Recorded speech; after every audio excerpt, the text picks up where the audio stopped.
This morning, for our time of meditation, I would like to share with you a prayer treatment written by Louise Hay to show you the power of affirmative prayer.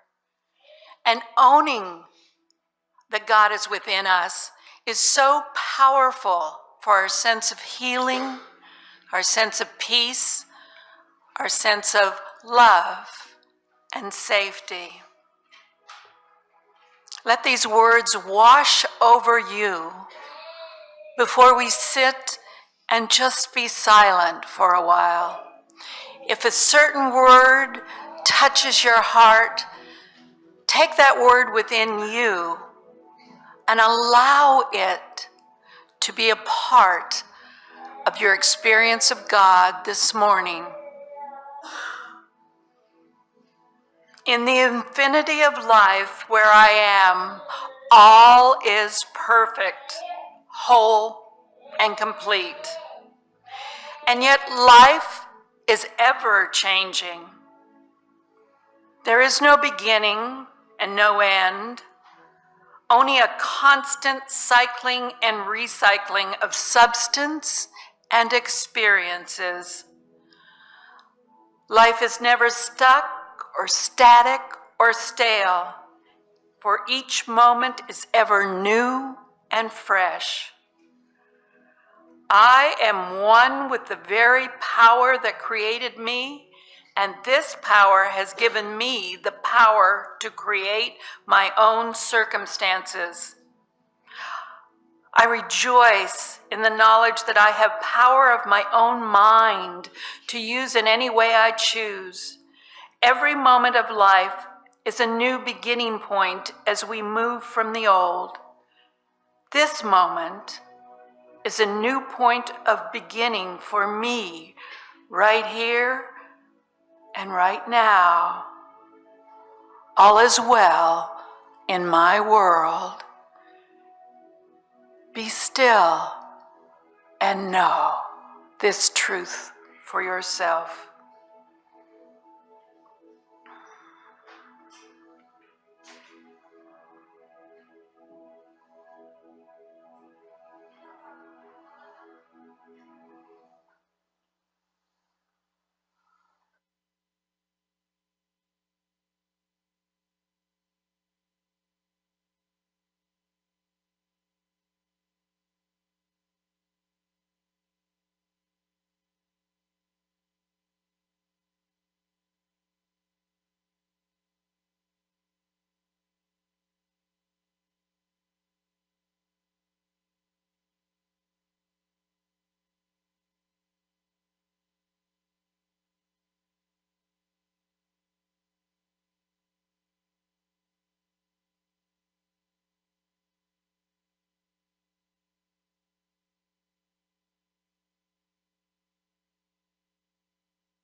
As we allow ourselves to understand that we are one with an immense power that is the source of all things good in life, we can touch our innate wholeness. We can touch infinite life. We can be more light in the world. We can allow dreams to come true.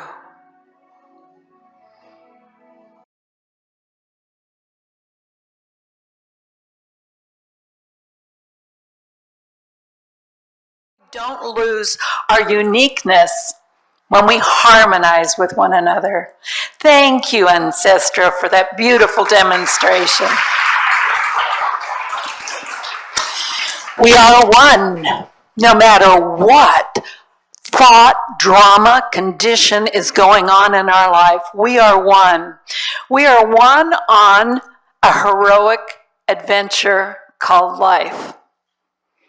It takes nothing less than heroism to live life. Wouldn't you agree?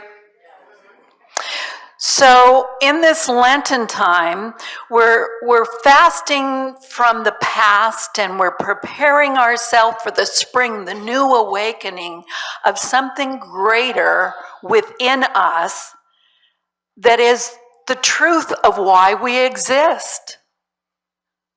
That's the hero's journey. Do any of you remember Joseph Campbell? Remember that series he did with Bill Moyers?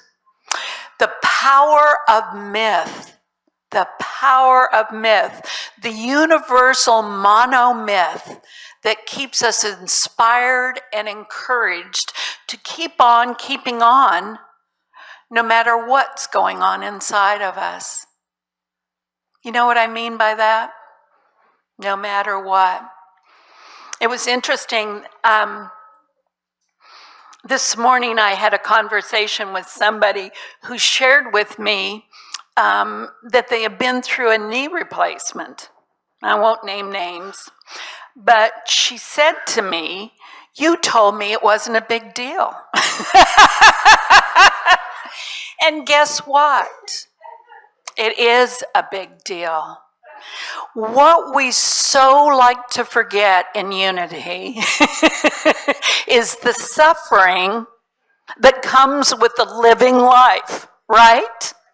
And I shared with her, oh my gosh, I get it. I, will do anything. I will stand in hell with you before I let my other knee be operated on. And I mean that very lightly. But so often we forget that suffering is the way to transformation. That in order to resurrect from the condition or drama in our life, we have to be stripped bare. We have to recognize pain. We have to accept being uncomfortable. Any of you getting older noticed how much more uncomfortable our journey can be that we didn't ever imagine in our youth that we would be facing? And those of you who are young and limber and able to do all the things you dream of, it doesn't limit our dreams. It just means we have to prepare ourselves more fully for the experience of being awake and alive. I, think that I can just leap out of bed when I need to go to the restroom at night. And so I leap, but my body doesn't. And it's kind of scary. You know what I mean? So it's part of life is embracing the pain as well as the joy. Remember Viktor Frankl, Man's Search for Meaning?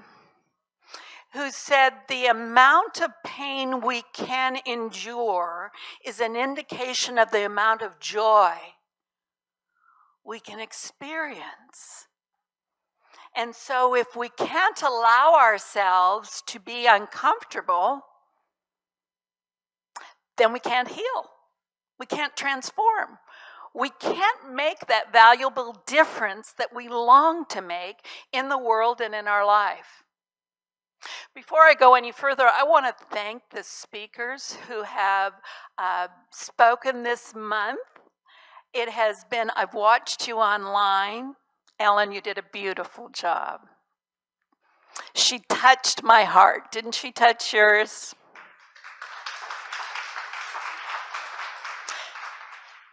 Faith, balance, social action. That's the name of the game. Faith without works. Remember what Scripture says. But it takes that balance too. That knowing when it's time to rest is okay. I hope I figure that out this lifetime. I don't see it. it's so important for us to take care of ourselves, and our women did so yesterday. How many of you were at the women's retreat? Did you have fun? And I love that you're here today, shining and ready to express your wholeness. Okay, guys, when's your retreat? Because we see your wholeness too. So what Joseph Campbell said about the hero's journey is that life goes through a series of stages that are similar no matter who you are or what your life is about. So when I think about heroes in my life, I begin to reflect upon, well, who do I admire? Who do I admire? Well, I admire, for instance, Oprah. I don't know her personally, but I'd like to know what it's like to have that amount of resources available to me to see what good I could do in the world. She's a woman of what I see as faith and courage. She's an overcomer. All heroes have that sense of overcoming adversity, right? And Jesus certainly was a way shower for us on how to take the hero's journey. So it's interesting, talk to your kids on the way home today on what they take away from the Easter story as we move through that time of recognizing that the cross is part of the experience. We don't want to focus on that necessarily with young children, but we want to focus on that Jesus is our way shower, our friend. He came to teach us that love is the way to live life, that there are rules in life, but that the Spirit supersedes the laws. That when we are in that spirit of knowing we are born blessed, not born sinners, that when we are awake to the fact that we are more than the chatter of our minds, we can begin to express life differently. So within each and every one of us is a hero.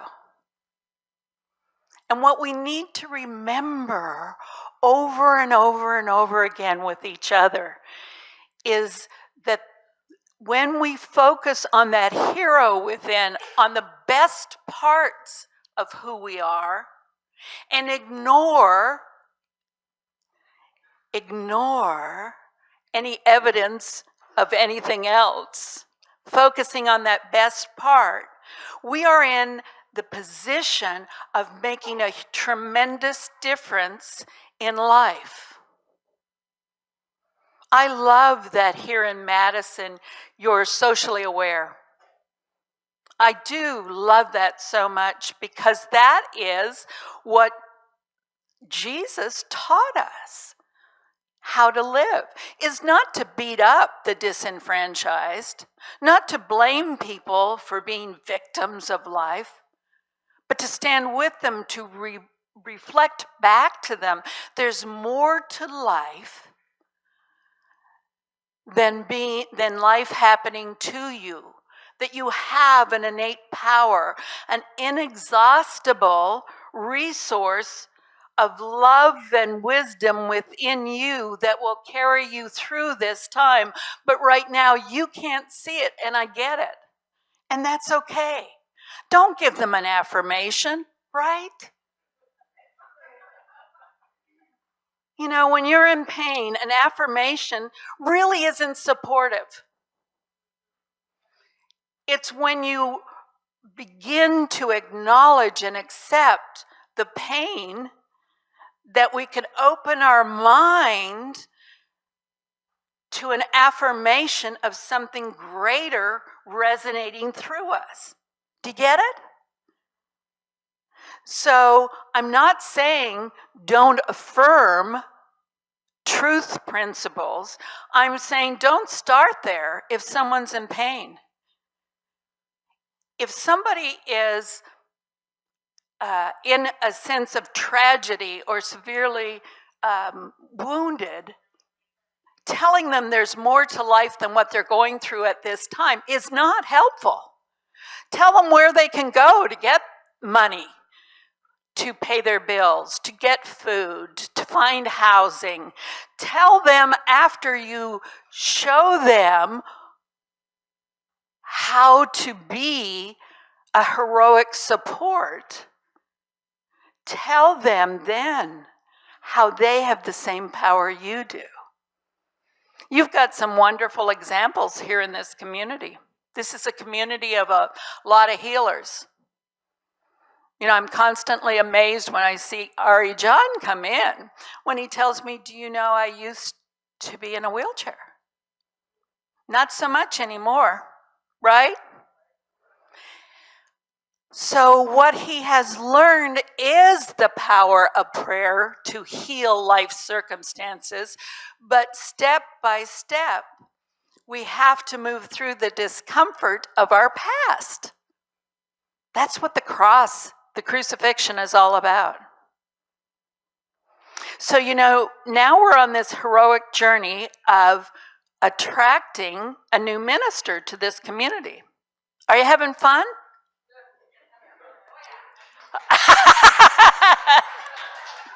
And the board claps. Well, I'm having fun because I get to play with you for a while in the preparation process for that drawing the next minister to you. I also stand with a shout out to Reverend Judy for the amazing work that she has done in preparing this community for the next step. Judy, well done. No matter what your opinion is, the truth is she was Christ in expression. And we thank her for all the energy she put into being that Christ presence during the difficult time of dealing with some personalities that really can trigger some buttons. You know what I'm saying? When I say you're whole, perfect, and complete, I'm saying you're whole, perfect, and complete in the truth of who you are. Not necessarily in your expression that you're showing up as right this moment. You know what I'm saying? That it's our work to turn within to our own thoughts and see what our experience is. You know, if there's something in us that we can't own, then we project that out onto others. And in that projection is our healing. That's our growing edge. That's what we need to transform. So for me, if I think to myself, well, she's a know-it-all, who makes her so smart? I think to myself, oh my gosh, Carla, where have you come across as the know-it-all? My grandson says, remember, you're not the boss of everything. I love that. Kids keep us real. And guess what? He's the most bossy 14-year-old you could ever run into. He will learn that what he can't accept, he projects out later. Right now, I want to affirm the perfection that he is demonstrating and the capacity he has to be great in this world. That's what being raised in unity gave me with my parents, was this sense that I was here to do great things. It was pressure. I kept thinking, give me a hint, you know, just a slight clue. What's the great thing? And then I kept on keeping on, and realize that my great thing is to be as authentically Carla as I can be. And that means warts and all. Several people have commented on my dress today that it's goddess-like. I'll take that, you know. I'm bringing spring whether the country's ready for it or not. I didn't even bring my winter coat to Madison. That's the kind of faith I have.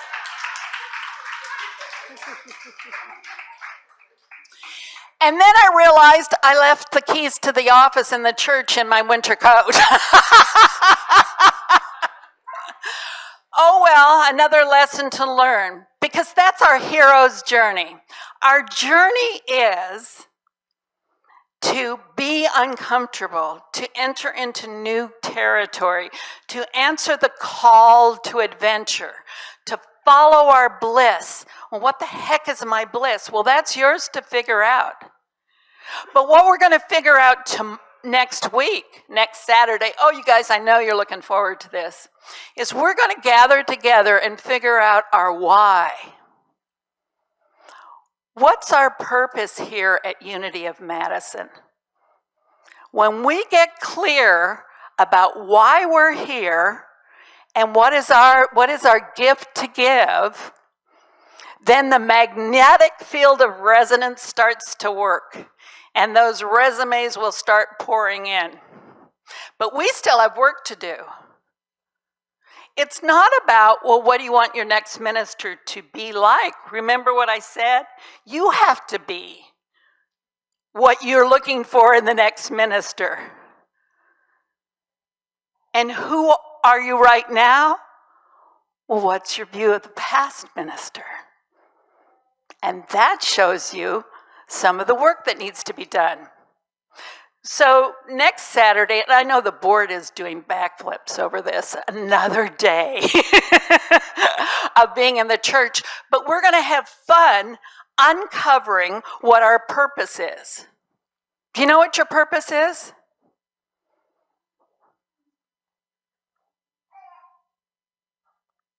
Your purpose is how you're putting your faith into action right here, right now in this room.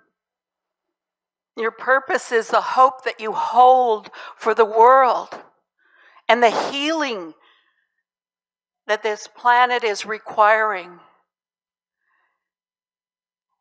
And your purpose is to love everything. Love everything. Yes, that's it. You love. I finally get to meet him. Keep on talking, buddy. I'm listening. So the only things that we'll leave behind us when we move from this experience of life onto the next is our faith. What was our work? What footprint did we leave on the world? How did we demonstrate our faith into action? Our hope, how did we serve others? Light will always overcome darkness. You don't have to have the answers, but we're calling on you to have the faith of knowing all is well, no matter what you're going through. If you need support right here in this moment, you go to Josie after this service, and she'll pray up the energy within you that will allow you to feel uplifted, encouraged, inspired. You know, so often we think, oh, we take our problems to the prayer chaplains. Well, you know what else you take to your prayer chaplains? The joy, the miracles you're going through in life. So often, you know, we think, oh, I don't want to brag about what's going on in my life. But we need to hear those miracles, those possibilities. Nothing is limiting us except our thoughts. But don't beat yourself up for your thoughts. It's not about that. It's to be compassionate with ourselves. As my friend who went through the knee surgery said, I feel like I did something wrong because it was so hard. And I know exactly what she meant. I felt like I wasn't spiritual enough because it hurt so darn much. I forgot that healing takes time. And I want time to be gone in a nanosecond. I want to get her done, right? Let's get her done. No, let's be awake to the beauty that is, even in the experience of feeling pain. Even in that experience, there is a way that we can connect to a joy that we maybe didn't know was possible. So that's our hero's journey that we're on towards our resurrection at the end of the month. So on that journey, are you willing to be uncomfortable? Hello? I can't hear anything. Are you willing to be uncomfortable with me? You're not going to do it alone. You're going to be with me. However you need me to show up, however you need your board to show up, however you need your prayer chaplains to show up, however you need your community to show up, we're doing it together in harmony, right? So, as I close today, I really want to invite you to look at your why. Who am I now?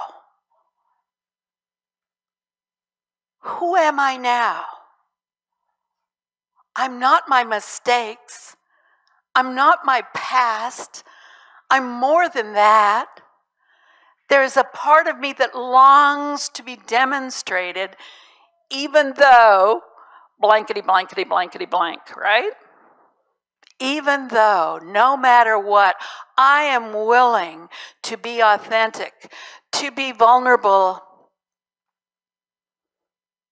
to be open, to allow for life to be as life needs to be right here, right now, and to love it.